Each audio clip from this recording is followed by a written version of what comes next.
इसकी आशंका लगातार हमें नजर आ रही है। ज़ैपोरिज़िया प्लांट को लेकर बड़ी आशंका क्या है, ये देखिए, धमाका हुआ तो पूरे यूरोप पर खतरा है, इसलिए इस खबर के मायने बड़े हो जाते हैं। जद में आएंगे यूक्रेन के ज्यादातर देश, चीन तक पहुंच सकती है तबाही। आप अंदाजा लगाइए तबाही का पैमाना कितना बड़ा होगा। हवा की दिशा पर रेडिएशन का भी खतरा है, ये जानकारी भी सामने आ रही है। तो अपने आप में देखिए, इसीलिए इस खबर के मायने बड़े हो जाते हैं। ज़ैपोरिज़िया न्यूक्लियर पावर प्लांट की जो अहम सैटेलाइट इमेजेस सामने आई हैं, उसमें अंतर तो साफ तौर पर दिखता है, इससे कहीं कोई इनकार नहीं कर सकता। 4 और 5 जुलाई की तस्वीरों को अगर आप कंपेयर करेंगे तो साफ तौर पर नजर आएगा कि एक दिन पहले तक जो ऑब्जेक्ट कहीं नजर नहीं आ रहे थे वो अब नजर आ रहे हैं। और इसी बिना पर ज़ेलेंस्की की तरफ से, यूक्रेन की तरफ से यह दावा किया जा रहा है कि बॉम्ब प्लांट कर दिए गए हैं रूस की तरफ से न्यूक्लियर पावर प्लांट में।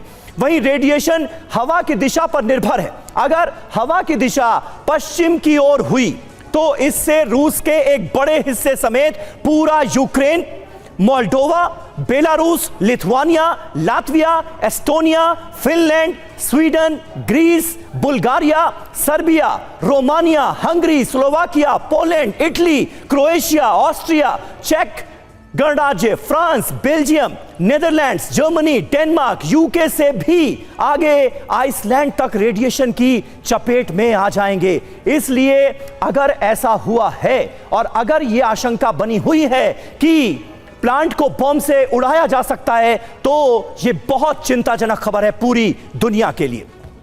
लेकिन अगर हवा की दिशा पूर्व की ओर हुई तो यूक्रेन के साथ साथ रूस के बड़े हिस्से सहित उज्बेकिस्तान, तुर्कमेनिस्तान, तजाकिस्तान, मंगोलिया और चीन का एक बहुत बड़ा हिस्सा तबाह हो जाएगा। इसलिए इस खबर के मायने बड़े हैं, ये हम बार बार कह रहे हैं। एसवीपी सिंह साहब हमारे साथ मौजूद हैं। एसवीपी सिंह साहब, दोनों ही हालात जो हमने कंपेयर करके एक बड़ी तस्वीर अपने दर्शकों के सामने रखी, वो बड़ी तबाही की ओर इशारा करते नजर आ रहे हैं। कितनी आशंका आपको नजर आती है कि ऐसा हो जाएगा, ये मुमकिन है? देखिए समीर, जब से लड़ाई शुरू हुई है 500 दिन हो गए हैं, एक न्यूक्लियर परमाणु हथियार का इस्तेमाल करने का खतरा हमेशा पैदा रहा है, परंतु पुतिन ने इस समय तक इस्तेमाल नहीं किया। और मुझे यह नहीं लगता कि ज़ैपोरिज़िया में पुतिन या रूस ऐसा कदम उठाएगा जिससे कि किसी प्रकार का वहाँ पे ब्लास्ट, बॉम्ब या कोई रेडिएशन लीक होने देंगे। वो ज़ैपोरिज़िया प्लांट को कंट्रोल कर रहे हैं, उसको फ़ायदा है, न्यूक्लियर एनर्जी को कंट्रोल करेगा, सारा यूरोप डिपेंडेंट रहेगा उसके ऊपर। पहला पॉइंट ये है। दूसरा, आपने हवा का रुख जो बताया है ये सही है, पर अगर हम देखें चेरनोबिल में जो हुआ था, उसकी जो रेडिएशन का इफ़ेक्ट हुआ था, रेडिएशन की वजह से इतनी ज़्यादा कैजुअल्टीज़ नहीं हुई थी, ये रिकॉर्डेड है।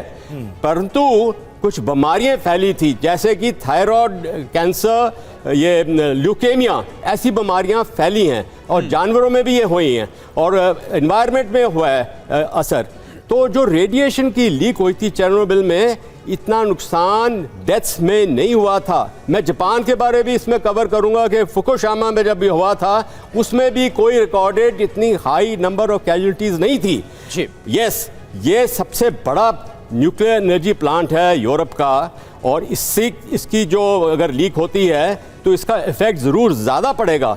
जैसे वापस मैं और इसकी जद में तभी ये कहा जा रहा ना सिर्फ यूक्रेन बल्कि रूस के साथ साथ कई यूरोपीय देश भी आएंगे।